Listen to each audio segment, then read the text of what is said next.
सूत उवाच। सूत जी महाराज कहते हैं कि अथ वैष्णव चित्तेषु दृष्ट्वा भक्तिमलौकिकीं निजलोकं परित्यज्य भगवान् भक्तवत्सलः निजलोकं परित्यज्य भगवान वत्सवत्सलः। भगवान कहते, सूत जी महाराज कहते हैं कि मुनिवर, कथा चल रही थी, उस समय अपने भक्तों के चित्त में अलौकिक भक्ति का प्रादुर्भाव उठा और देखकर भक्त वत्सल भगवान अपना धाम छोड़कर वहां पधारे जहां कथा हो रही थी। उनके गले में वनमाला शोभा पा रही थी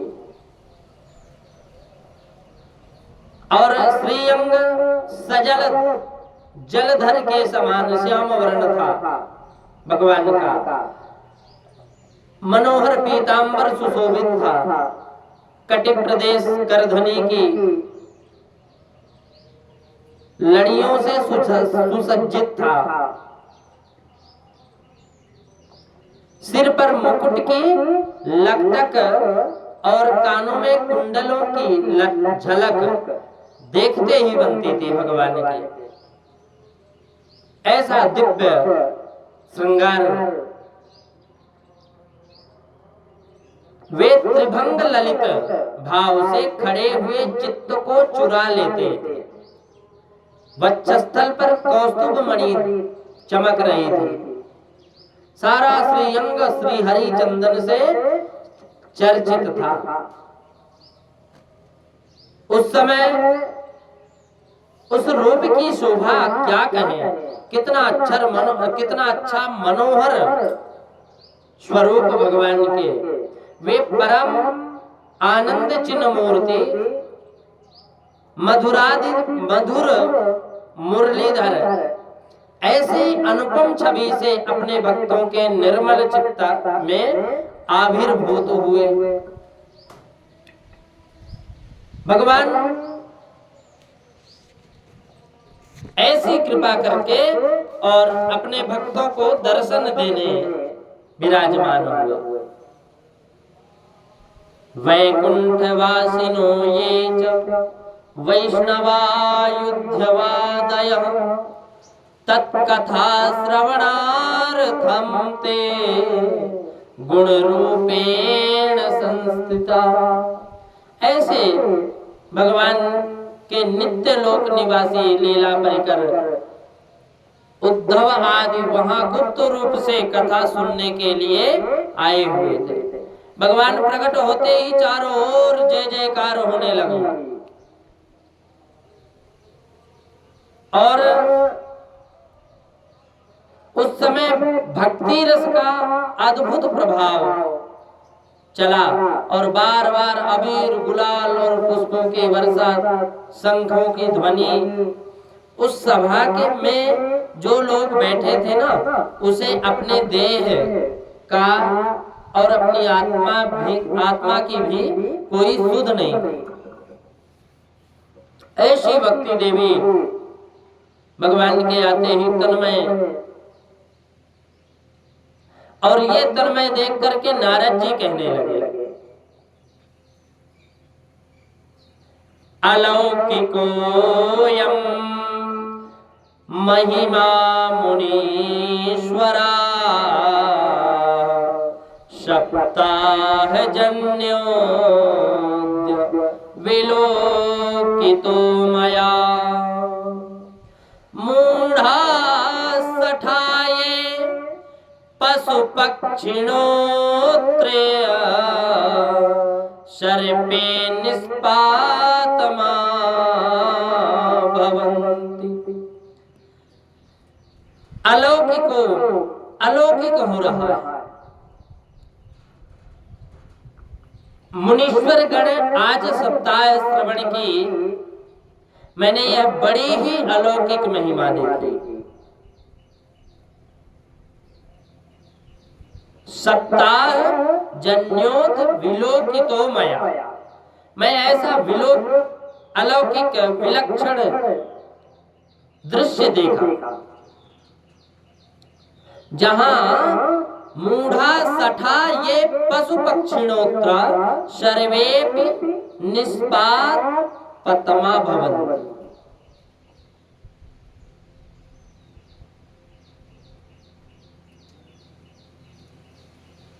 वहां हमने देखा कि पशु पक्षी वे भी अत्यंत निष्पाप हो गए।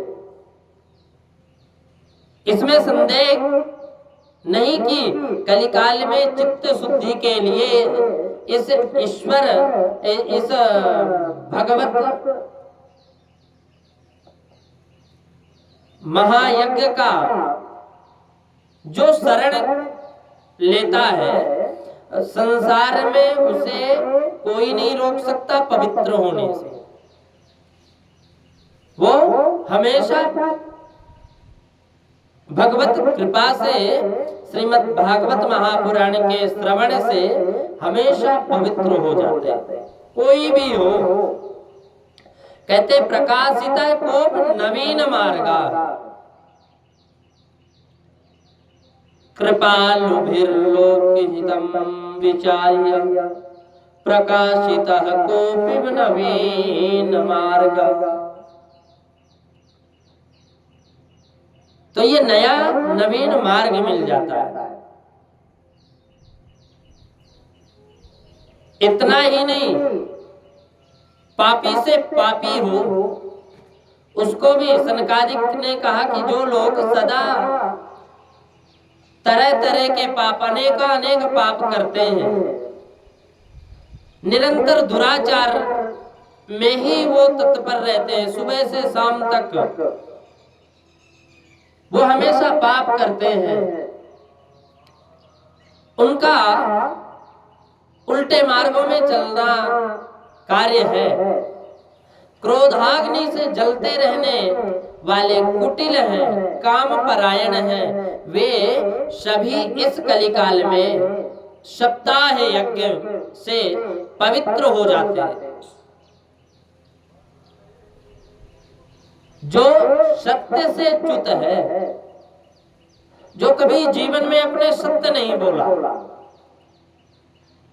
जो काम परायण है, वे सभी कलयुग में सप्ताह यज्ञ से पवित्र हो जाते हैं। सनकादिक बोलते हैं कि ये मानवा पाप कृतस्तु सर्वदा सदा दुराचार रता विमार्गगा, जिसका मार्ग ही दुराचार्य का है। और जो क्रोधाग्नि दग्धा कुटिलाश्च कामिनः सप्ताह यज्ञेन कलौ पुनन्ति, जो हमेशा क्रोधाग्नि में जल रहा, जो काम वासना से तृप्ति नहीं मिली, जो कुटिल है, हमेशा निरंतर दुराचार करता रहता है, जो हमेशा पाप करता है, उसका भी सप्ताह श्रवण से पवित्र मन हो जाता है।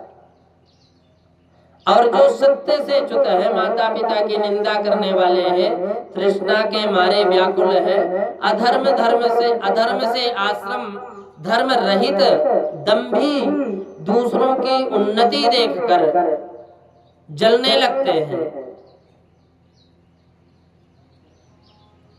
वो भी कलयुग में सप्ताह यज्ञ से पवित्र हो जाते हैं। इतना बड़ा है, महत्व है श्रीमद् भागवत का। सत्येन हीना प्रीतिमात्र दोषका स्त्रीणाकुलाश्च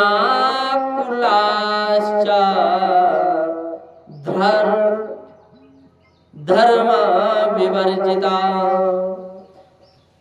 ये दंभिका मत्सरिणोऽपि हिंसका सप्ताह यज्ञेन कलौ पुनन्ति ते। सप्ताह यज्ञ से सब कुछ उन लोगों का पाप नष्ट हो जाता है, लेकिन हाँ, सप्ताह यज्ञ करने वाला भी सही होना चाहिए और कराने वाले का भी भाव पवित्र होना चाहिए। कई लालच में करते हैं। व्यास जी के भी मन में लालच भरी रहती है और श्रोता के मन में भी लालच भरा रहता है, चलो ये काम हो जाए तो हम भागवत जी कराएंगे। ऐसा नहीं, भागवत जी कोई कामना की नहीं है। भागवत जी तो हमेशा जो सोचे नहीं ना उसको प्राप्त करा देने वाली कथा है। और ये कथा नहीं है, ये तो प्रत्यक्षम कृष्ण एव ही, ये तो साक्षात भगवान श्री कृष्ण है। तो इनकी भावना, श्रवण करते समय भावना अच्छी होनी चाहिए। तुम श्रवण करो, कैसे भी चलो श्रवण करो, लेकिन श्रवण करो। हम आगे की कथा श्रवण करेंगे। धुंधकारी की कथा आएगी। धुंधकारी मन से श्रवण किया, महाप्रेत योनि में पड़ा हुआ और श्रवण किया, और श्रवण करते ही उसके लिए विमान आ गया। ये तो प्रत्यक्ष है। इसमें पापों की लिस्ट बनी हुई है, चाहे कितना भी पाप किया हुआ हो। जो मदिरापान, ब्रह्म हत्या, सोने की चोरी करता है, गुरु स्त्री गमन है, विश्वासघात करता है, ये 5 महापाप हैं। 5 महापाप कौन कौन से हैं? ये जो मदिरापान करता है, ब्रह्म हत्या करता है, सुवर्ण चोरी करता है, सोना, जो गुरु स्त्री गमन करता है, और जो विश्वास घात करता है, ये 5 महापाप है। छल, पद्म परायण, क्रूर, पिशाचों के समान निर्दयी ब्राह्मणों के धन से पुष्ट होने वाले और व्यभिचार हैं, वे सभी कलयुग में सप्ताह यज्ञ से पवित्र हो जाते हैं। जो दुष्ट आग्रह पूर्वक जो सर्वदा मन, वाणी या शरीर से पाप करते हैं, दूसरे के धन से ही वो हमेशा प्रसन्न होते हैं, छीनने में ही प्रसन्न होते हैं। मलिन मन के और दुष्ट हृदय वाले वे भी कलयुग में सप्ताह यज्ञ से पवित्र हो जाते हैं। ऐसा है। कायेन वाचा मनसा पिस्पातकम नित्यं कुर्वन्ति सठाहटेन परश्वपुष्ठा मलिना दुराशया सप्ताह यज्ञेन कलौ पुनन्ति ते। जो ये करता है ना, सब सप्ताह यज्ञेन कलौ पुनन्ति ते, सप्ताह यज्ञ से ही वो सारे पाप नष्ट हो जाते हैं, पवित्र हो जाता है। नारद जी, अब हम तुम्हें, सनकादिक कहते हैं कि नारद जी, अब हम तुम्हें इस विषय का एक प्राचीन इतिहास सुनाते हैं। इसके सुनने से ही पाप नष्ट हो जाते हैं। अत्र ते कीर्तयिष्याम इतिहासं पुरातनम् यस्य श्रवण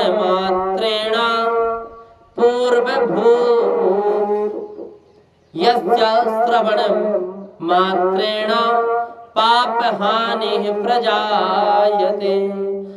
सारे पाप आपके नष्ट हो जाएंगे खाली श्रवण करने से। पूर्व काल में शनकादिक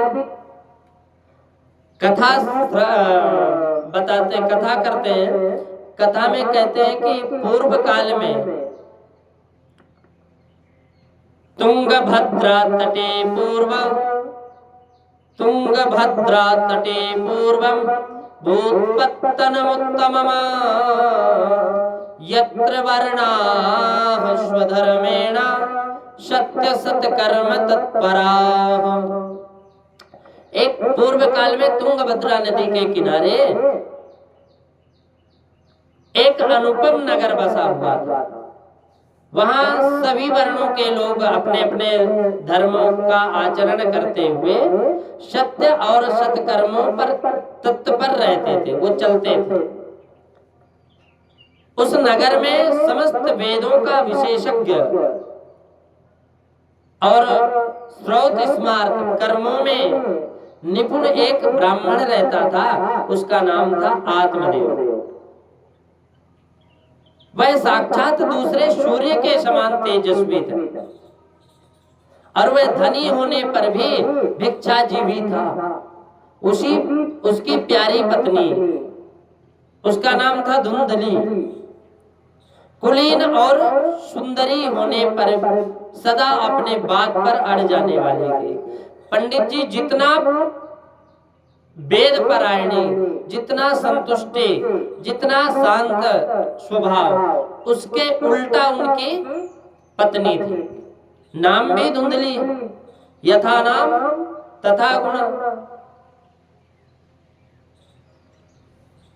पंडित जी का स्वभाव सब जानते थे और पंडित जी के पत्नी का भी स्वभाव सभी जानते थे।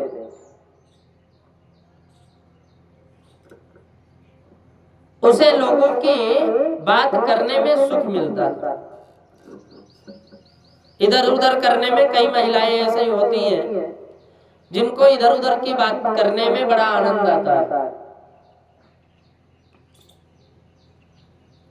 और प्रायः कुछ ना कुछ वो बकवाद करते रहती थी, विवाद वो करती रहती थी। बिना विवाद उसके पानी नहीं पचता था। गृह कार्य में निपुण थी, कृपण थी और झगड़ाली भी थी। लोक वार्तारता क्रूरा प्रायसो बहुजल्पिका शूरा च ग्रह कृत्येषु कृपणा कलह प्रिया। वो कृपण थी, गृह कार्य में तो निपुण थी, कृपण थी, लेकिन वो झगड़ालू थी। भगवान करे ऐसे पत्नी किसी को न मिले। एवं निवसतो प्रेम्णा दंपत्यो रमं माणयो अर्थाः कामस्तयोरासन् सुखाय ग्रहादिकम्। इस प्रकार ब्राह्मण दंपति प्रेम से अपने घर में रहते थे, विहार करते थे। उसके पास अर्थ और भोग विलास की सामग्री बहुत थी, घर द्वार भी बड़े सुंदर थे, परंतु उन्हें सुख नहीं था। पंडित जी को जब अवस्था बहुत ढल गई तब उन्होंने संतान के लिए तरह तरह के पुण्य कर्म आरंभ कर दिए। वे दीन दुखियों की, गौ की, ब्राह्मण की, पृथ्वी की, सुवर्ण की वस्त्र आदि दान करने लगे, सबकी सेवा करने लगे। इस प्रकार धर्म मार्ग में उन्होंने अपना आधा धन समाप्त कर दिया, तो भी उन्हें पुत्र या पुत्री की किसी की भी सुख देने को नहीं मिला। इसलिए वह ब्राह्मण बहुत ही चिंतातुर हुए। न पुत्रो ना पिवा पुत्री, ना तो पुत्र हुआ ना पुत्री हुई, तो इसलिए वो बहुत दुखी रहने लगे। एक दिन एकदा सा द्विजो दुःखात् गृहं त्यक्त्वा वनं गतः। एक दिन वो ब्राह्मण बहुत दुखी होकर के घर से निकलकर वन में चले गए। दोपहर का समय था, उसे प्यास लगी हो, इसलिए वह एक तालाब में आया और संतान के अभाव के दुख ने उसको शरीर को बहुत सुखा दिया। इसलिए वो थक जाने के कारण जल पी करके वहीं पर बैठ गया। 2-4 घड़ी बीतने के बाद वहां से एक सन्यासी महात्मा निकले। जब ब्राह्मण देवता को देखा कि वे जल पी चुके, ब्राह्मण देवता ने देखा कि वो जल पी चुके, तब वो उनके पास गया ब्राह्मण और चरणों में प्रणाम करते खड़े होकर के लंबी सांस लेना चालू कर दिया। तो सन्यासी ने पूछा, यतिरुवाच, सन्यासी ने कहा, बोले कि कथम रोदश विप्रत्वम काते चिंतावलीयसी वद त्वं सत्वरम मह्यम स्वस्य दुःखस्य कारण। अपने दुख का कारण बताओ, क्या हो गया, ऐसी क्या तुम्हारी इतनी भारी चिंता है? ब्राह्मण देवता क्यों रोते हो? कथम रोदस विप्रत्वम, हे विप्र देवता आप क्यों रोते हो? काते चिंता बलीयसी, तुम्हें कौन सी चिंता सता रही है? बद तुम सत्वरम मह्यम स्वस्य दुःखस्य कारण, जो तुम्हारे दुख का कारण हो वो मुझे बताओ। ब्राह्मण ने कहा कि किम ब्रवीम ऋषि दुःखम पूर्व पापेन संचितम मदीया पूर्वजास्तोयम कवोष्णमुपभुञ्जते। महाराज मैं क्या बताऊं, मैं अपने पूर्व काल के पापों से संचित दुख का क्या वर्णन करूं। अब मेरे पितर मेरे द्वारा दी हुई जलांजलि जल स्वीकार नहीं करते, अपनी चिंता जनित सांस से कुछ गर्म करके पीते। देवता और ब्राह्मण मेरा दिया हुआ प्रसन्न मन से स्वीकार नहीं करते। संतान के लिए मैं इतना दुखी हो गया हूं कि मुझे अब सूना ही सूना दिखाई देता है। मैं प्राण त्यागने के लिए यहाँ आया हूं महाराज। प्राण त्यज्य मुक्ति, मैं प्राण को त्यागने आया। संतानहीन जीवन को धिक्कार है, संतानहीन ग्रह को धिक्कार है, संतानहीन धन को धिक्कार है और संतानहीन कुल को धिक्कार है।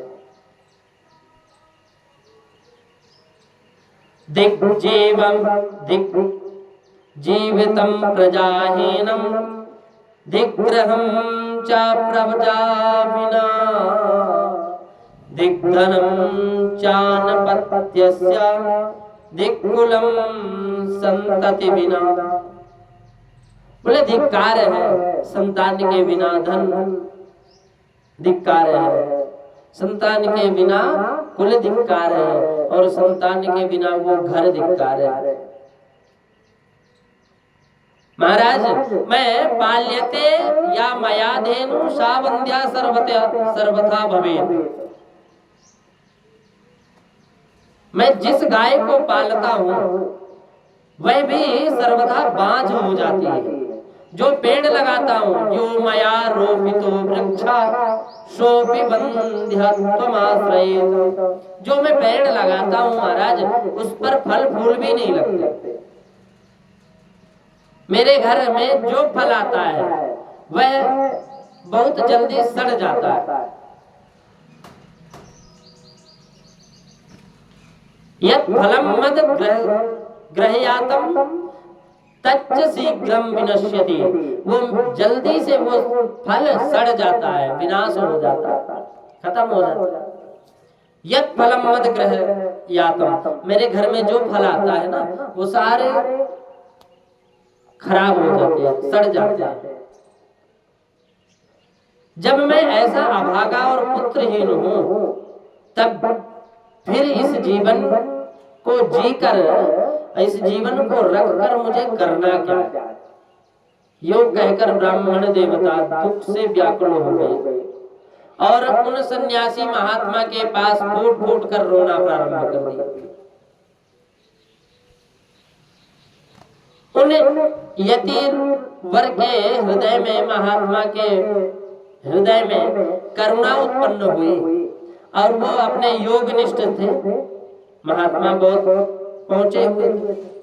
उन्होंने उसके ललाट की रेखाएं देखी, सारा वृत्तांत जान लिया और फिर उन्हें विस्तार पूर्वक कहने लगे कि बोले, सन्यासी ने कहा कि ब्राह्मण, मुंचा ज्ञानम प्रजारूपम बलिष्ठा कर्मणो गतिः विवेकम तो समासाद्य त्यज संसार वासना।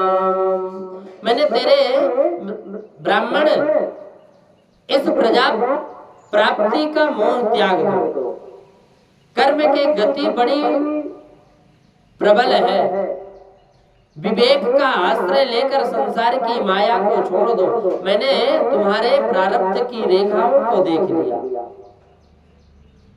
मैंने इस समय तुम्हारा प्रारब्ध देखकर निश्चय किया है कि 7 जन्म तक तुम्हें तुम्हारे कोई संतान नहीं होगी, 7 जन्म तक तुम्हारे कोई संतान नहीं होगी। श्रुण विप्र मया तेद्य प्रारब्धम तो विलोकिकम और 7 जन्मावधि तव पुत्रो नैव च। मैंने 7 जन्मों तक तुम्हारे मस्तक की रेखाओं को पढ़ लिया, देख लिया। तुम्हारे पुत्र योग 7 जन्म तक नहीं।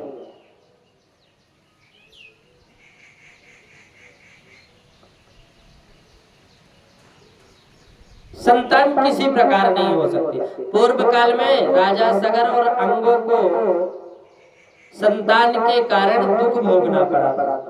ब्राह्मण, अब तुम कुटुंब की आशा छोड़ दो और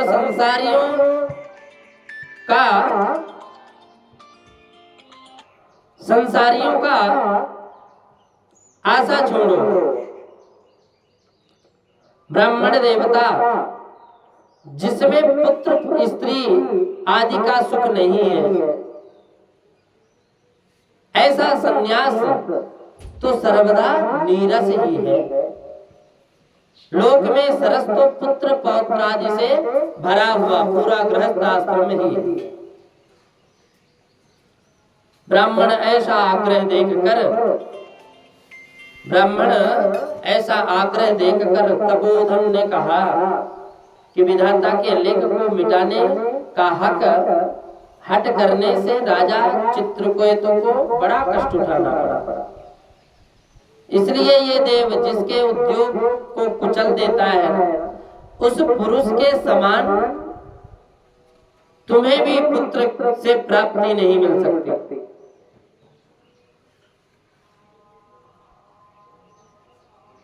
तुमने जो बड़ा हट पकड़ रखा है, ऐसा अर्थी के रूप में तुम मेरे सामने उपस्थित हो, ऐसी दशा में तुम्हें मैं क्या कहूं। नयस्यसि सुखम पुत्रात् यथा दैव हतोद्यमा आतो हतेन युक्तोषि हर्तितं किं वदाम्यहम्। ऐसी दशा में मैं तुमसे क्या कहूं। जब ब्राह्मण जी ने देखा कि यह किसी प्रकार अपना दुराग्रह नहीं छोड़ेगा, तस्याग्रहं समालोक्य फलमेकं सा दत्तवान् इदं भक्ष्या पत्न्या त्वं ततः पुत्रो भविष्यति। महात्मा जी ने देखा कि ये मानने वाला नहीं है, अपना आग्रह नहीं छोड़ेगा। तब उन्होंने एक फल निकाला अपने झोले से और वो फल ब्राह्मण को देते हुए कहा कि इसे तुम अपने पत्नी को खिला देना,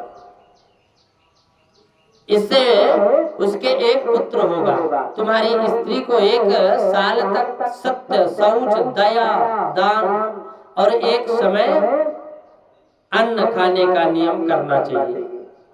यदि वह ऐसा करेगी तो बालक बहुत शुद्ध स्वभाव वाला उत्पन्न होगा।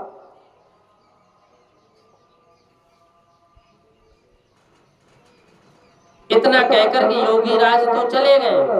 अब ब्राह्मण देवता अपने घर लौट आए और आकर के वह फल अपनी स्त्री को दे दिया, हाथ में दे दिया और स्वयं कहीं चले गए।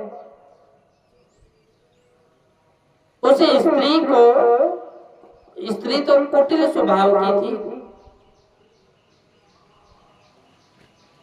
और वह रो रो करके अपनी एक सखी से कहने लगी, सखी मुझे तो बड़ी चिंता हो रही है, मैं तो यह फल नहीं खाऊंगी। फल खाने से गर्भ रहेगा और पेट बढ़ जाएगा, फिर कुछ खाया पिया नहीं जाएगा, इससे मेरी शक्ति छीण हो जाएगी, मेरी शक्ति छीण हो जाएगी। तब ये घर का काम कौन करेगा। और दैववश यदि कहीं गांव में डाकुओं का आक्रमण हो गया, स्त्री, गर्भिणी स्त्री कैसे भागेगी। यदि सुखदेव जी की तरह गर्भ में मेरे पेट में ही रह गया तो इसे बाहर कैसे निकाला जाएगा। फिर तो प्राणों से हाथ धो लेना पड़ेगा। यूं प्रसव के समय बड़ी पीड़ा होती है, कहते हैं मैं तो सुकुमारी हूं, भला ये सबसे मैं कैसे सह सकूंगी। जब मैं दुर्बल पड़ जाऊंगी, शरीर से शिथिल हो जाऊंगी, कमजोर हो जाऊंगी, तब ननद रानी आकर के घर का सब माल समेट कर ले जाएगी। मुझे तो सत्य शौच आदि नियमों का पालन होना भी कठिन पड़ जाएगा। जो स्त्री बच्चा जानती है उसे उस बच्चे के लालन पालन में भी बड़ा कष्ट होता है। मेरे विचार से तो बंध्या और विधवा स्त्री ही सुखी है। मन में ऐसे ही तरह तरह के कुतर्क उठने से वह फल को नहीं खाई, और जब फल नहीं खाई तो उसके पति ने पूछा कि फल खा लिया। उस समय पत्नी झूठ बोले हाँ हमने तो खा लिया। एवं कुतर्क योगेन तत्फलम नैव भक्षितम पत्या पृष्ठम फलम भुक्तम। पति ने पूछा फल खा लिया तो भुक्तम चेति तयेरितम, बोले हाँ हमने खा लिया। उसके बाद एकदा भगिनी तस्या गृहं स्वच्छयता गता तद्गृहे कथितं सर्वं चिंतेयं महती में। एक दिन उसकी बहन आई और अपने आप ही उसके घर आ गई बिना बुलाए। तब उसने अपनी बहन को सारा वृत्तांत सुनाकर कहा कि बहुत अच्छा हुआ बहन तू आई, मेरे मन में एक बड़ी चिंता हो रही है। मैं इस दुख के कारण दिनों दिन दुबली होती जा रही है। बहन मैं क्या करूं।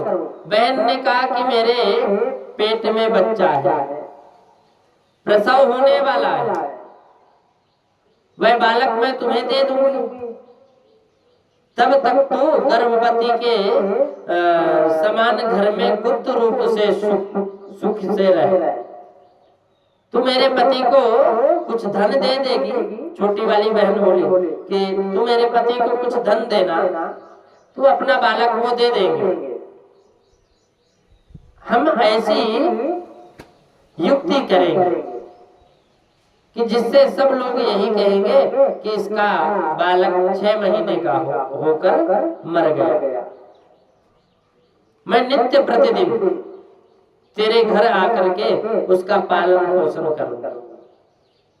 तो इस समय इसकी जांच करने के लिए यह फल गाय है ना, वो भी तो बांझ है, उसको खिला दे।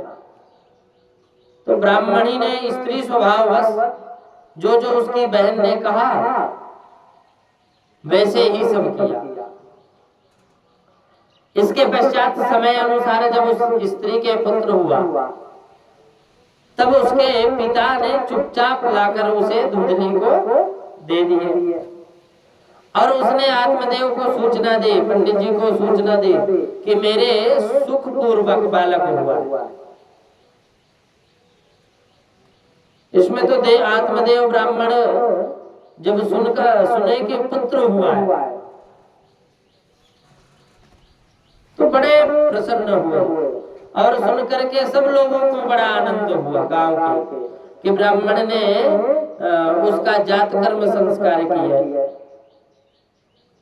ब्राह्मणों को दान दिए और उसके द्वार पर गाना बजाना अनेक प्रकार के मांगलिक कृत्य होने लगे। धुंधली ने अपने पति से कहा कि मेरे स्तनों में तो दूध है ही नहीं, फिर गऊ आदि किसी अन्य जीवों से दूध में इस बालक को किस प्रकार पालन करूं। मेरे बहन के अभी अभी एक बालक हुआ है, वह मर गया, उसे मैं बुला लूं अपने यहाँ और वो अपने बच्चे का पालन पोषण कर देंगे। तब पुत्र की रक्षा के लिए आत्मदेव ने वैसा ही किया और माता धुंधली ने उस बालक का नाम धुंधकारी रख दिया। इसके बाद 3 महीने बीतने पर उस गौ माता ने भी एक मनुष्य आकार का सर्वांग सुंदर दिव्य निर्मल और सुवर्ण की कांति वाला था, ऐसा बालक जन्म हुआ, बछड़ा हुआ। त्रिमासे निर्गते चाथ सधेनु साधेनु शुभेरकम।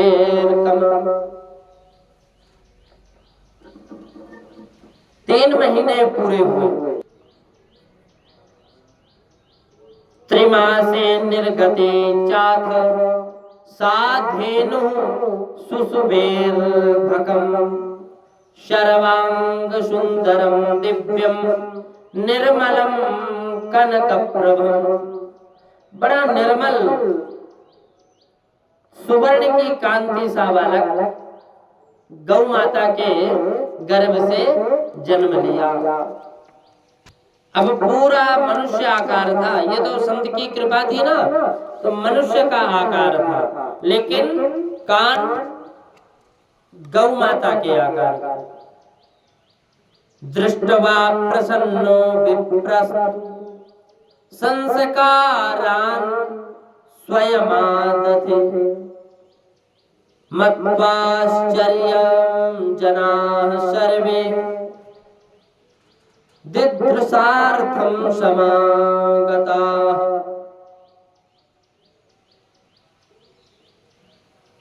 उसे देखकर ब्राह्मण देवताओं को बड़ा आनंद हुआ और वो अपने स्वयं ही उसके सब संस्कार किए। इस समाचार से सब लोगों की भीड़ लगी और सब आश्चर्य चकित हुए कि ये बालक को देखने के लिए आए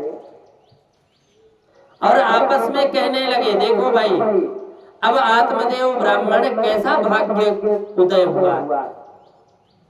कैसे आश्चर्य की बात है कि गौ ने भी ऐसा दिव्य बालक उत्पन्न हुआ। ये सब भगवान की कृपा है। जब भगवान देते तो छप्पड़ फाड़ कर देते, कहाँ एक भी बालक नहीं था।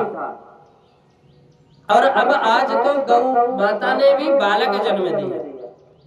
न ज्ञातम भाग्योदयो धुना जाता आत्मदेवस्य पश्यत धेन्वा बालः प्रसूतस्तु देव रूपेत कौतुकम। कितना ये देवता का कौतुक देखो। दैव योग से इस गुप्त रहस्य का किसी को भी पता नहीं लगा। आत्मदेव ने उस बालक के गौर से, गौ के से कान थे ना, इसलिए आत्मदेव ने उनका नाम रख दिया गौकर्ण। बोलो गौकर्ण जी महाराज की जय। गौकर्ण रख दिए। कुछ काल बीतने के बाद दोनों बालक जवान हो गए। उनके गोकर्ण का तो बड़ा पंडित और ज्ञानी हुआ और धुंधकारी बड़ा ही दुष्ट निकला। कियत् कालेन तौ जातौ तरुणौ तनया भुवौ गोकर्णः पंडितो ज्ञानी धुंधकारे महाकलः। बड़ा धुंधकारी, बड़ा दुष्ट प्रवृत्ति का हुआ। और गोकर्ण जी महाराज बड़े पंडित ज्ञानी हुए। स्नान शौचादि ब्राह्मण चित्त आचारों का उसमें नाम भी नहीं था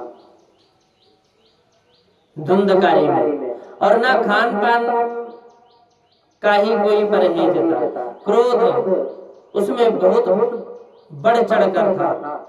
वह बहुत बुरी बुरी वस्तुओं का संग्रह किया करता था। मुर्दे के हाथ से छुआया हुआ अन्न भी खा लेता था। दूसरों की चोरी करना और लोगों से द्वेष बढ़ाना उसका स्वभाव बन गया। छिपे छिपे वह दूसरों के घर में आग लगाकर चला आता था। गोकर्ण धुंधकारी दूसरों के बालकों के खिलाने के लिए गोद में लेता और उन्हें चट्ट कुएं में डाल देता। ऐसा था। हिंसा का उसे व्यसन सा हो गया, आदत सी हो गई। हर समय वह अस्त्र शस्त्र धारण किए रहता था। बेचारे अंधे और दीन दुखियों को व्यर्थ में तंग करता था। चांडालों से उसका विशेष प्रेम था। बस हाथ में फंदा लिए कुत्तों की टोली के साथ शिकार की तरह होठ में घूमता रहता। वैश्याओं के जाल में फंसकर उसने अपने पिता की सारी संपत्ति नष्ट कर दी। एक दिन माता पिता को मार पीट कर घर से सब बर्तन बाड़ी उठाकर लेकर चला गया। इस प्रकार जब सारी संपत्ति स्वाहा हो गई तब उसका कृपण पिता फूट फूट कर रोने लगा। कल भी रो रहा था जब पुत्र नहीं था, अब आज पुत्र है तो आज भी रो रहा है। जिसके भाग्य में लिखा होता है वही होता है। पहले रो रहा था कि मेरे पुत्र नहीं है और आज रो रहा है कि मैं इस पुत्र से तो बिना पुत्र का ही अच्छा था। इससे तो रो रहा है कि इससे तो इसकी माँ का बांझ रहना भी अच्छा था। पुत्र कुपुत्र का धन संचय और पुत्र सुपुत्र का धन संचय। पुत्र यदि कुपुत्र हो जाए तो पिता के पास चाहे कितनी भी संपत्ति हो वो बर्बाद कर देगा। और पुत्र यदि सुपुत्र हो जाए तो पिता के पास बिल्कुल भी संपत्ति ना हो तो वो आबाद कर देगा, बढ़ा देगा। कोई फल नहीं है। पिता पुत्र कुपुत्र हो जाए तो कोई फल नहीं है कि वो धन एकत्रित करके रखा, उसका कोई फल नहीं है, क्योंकि वो नष्ट करेगा। और यदि पुत्र सुपुत्र तकाद न संचय, पुत्र यदि सुपुत्र है तो पिता की संपत्ति हो अथवा ना हो, कोई रखने से कोई मतलब नहीं है, क्योंकि वो इतना अपने आप ही बढ़ा देगा।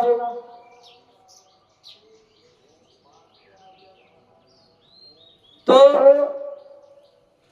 इस प्रकार सारी संपत्ति उसने स्वाहा कर दिया। उसका कृपण पिता फूट फूट कर रोने लगा। अब मैं क्या करूं, कहां जाऊं? क्व तिष्ठामि क्व गच्छामि को मे दुःखम व्यपोहयेत् प्राणास्त्यजामि दुःखेन हा कष्टम मम संस्थितम। वो रोना प्रारंभ कर दिया कि मैं इस संकट को अब कौन काटेगा, मेरे ऊपर तो विपत्ति आ गई, अब मैं क्या करूं? इस दुख के कारण अवश्य मुझे एक ना एक दिन प्राण को छोड़ने पड़ेंगे।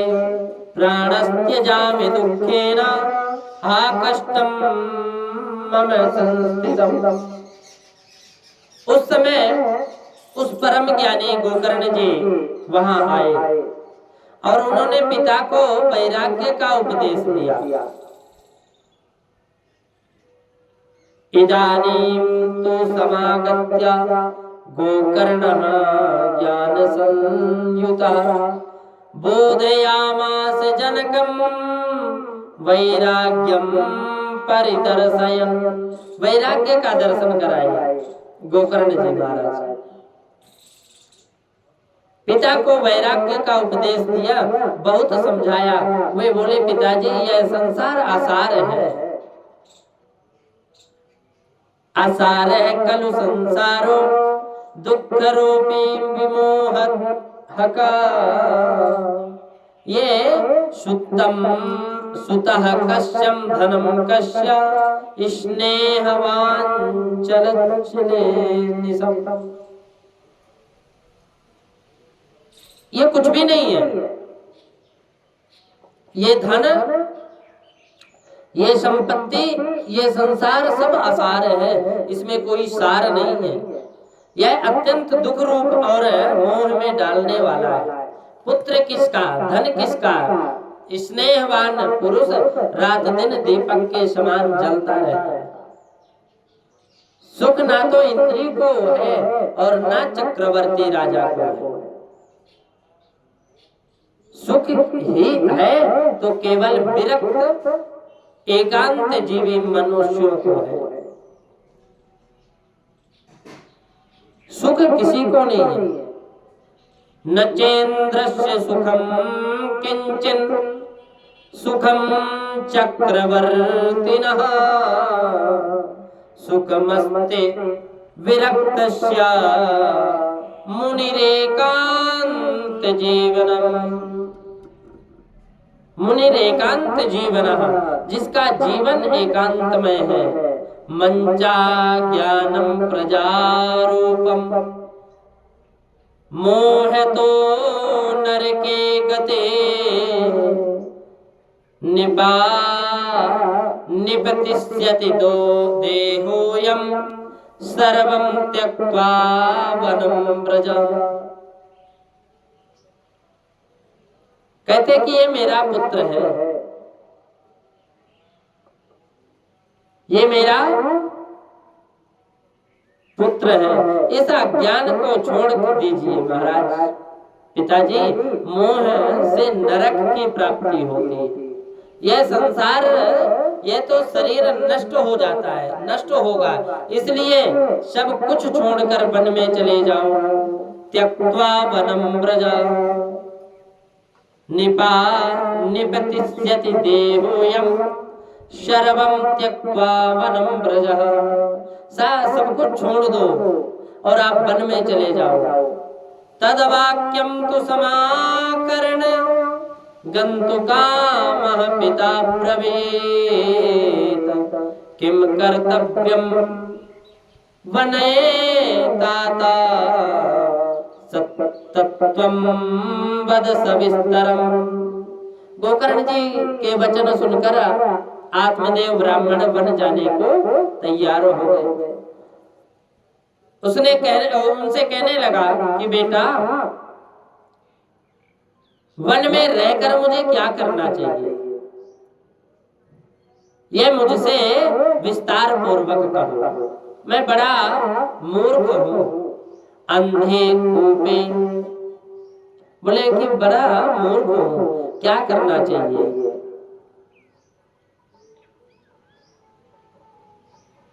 अब तक अचानक काम कर्मवश स्नेह पास में बंधा हुआ अपंग की भांति इस घर रूप अंधेरे कुएं में ही पड़ा रहा हूं। तुम बड़े दयालु हो, मेरा उद्धार करो। तुम बड़े दयालु हो, मेरा उद्धार करो।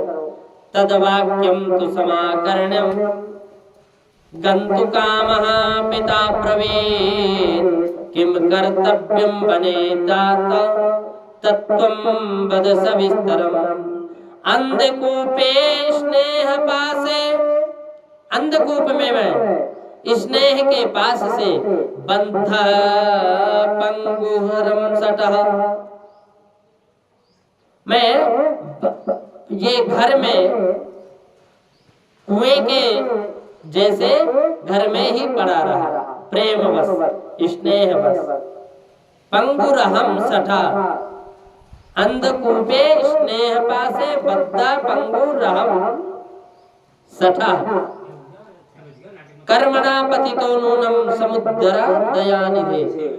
जी, हे दयानिधे, हे पुत्र, मुझे बताओ मेरा उद्धार, ठीक, मेरा उद्धार कैसे।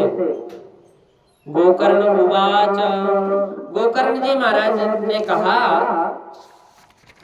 कि पिताजी, यह शरीर देहे स्थिमांस रुधिरे अभिमतिं त्यजत्वं